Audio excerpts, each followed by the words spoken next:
Shifting tracks now, and former RBI Governor Raghuram Rajan has said that Indian economy currently has both bright and dark spots. In an exclusive conversation with Times Network, Rajan highlights that people moving from mid-income jobs to low-income jobs is a matter of concern. Raghuram Rajan also believes that the country's future is at stake if the children are not brought back to school in a proper way, as most stay out of school due to the pandemic. Listen in.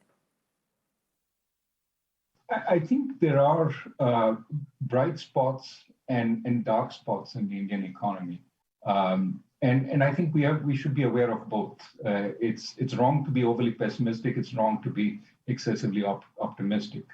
On the optimistic side, because of the tremendous global demand, I think any exporting industry is starting to do really quite well. And of course, the IT industry is going gangbusters at this point. I spoke with an IT CEO the other day who said it's just impossible to find workers in India today. So same phenomenon as in the US.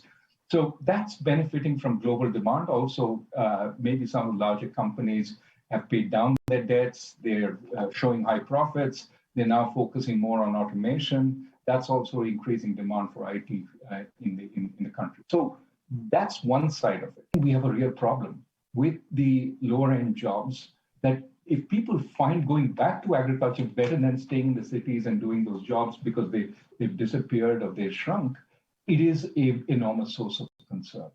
And so what I think you have to worry about is that the lower middle class has been deeply affected. And of course, there are all these numbers floating around, how many have slipped from middle to lower middle, from lower middle to poverty. And any of those numbers are really alarming. They're all crude because we don't get at this informal segment of the economy. We don't measure it properly.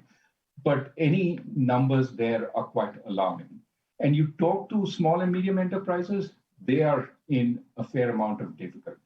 So the bright spot, the big enterprises, the export enterprises, the not so bright spots, in fact, the dark spots, the informal sector, the small and medium enterprises, even agriculture.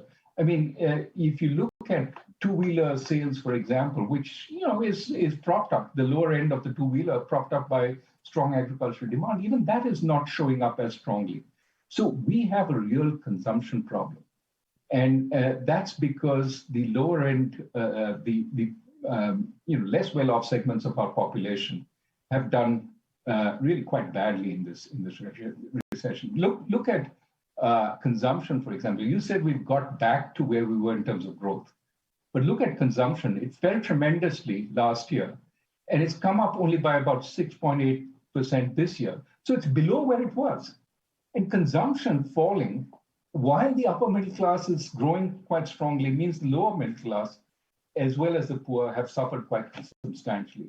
So we ignore this at our peril because it's telling us this is where all the problems start in the economy, but it's also where our future lies, right? So before I end on this dark segment, think of the kids who haven't been in school.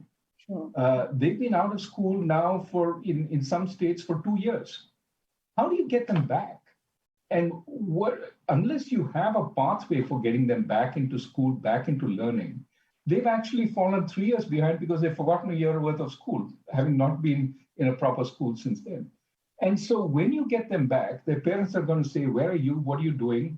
And they will figure out that these kids are just not keeping up if they brought back into the same class in the same way. And as a result, you're going to see a very high dropout rate, many more girls getting married off, boys put into agricultural jobs, low-end jobs.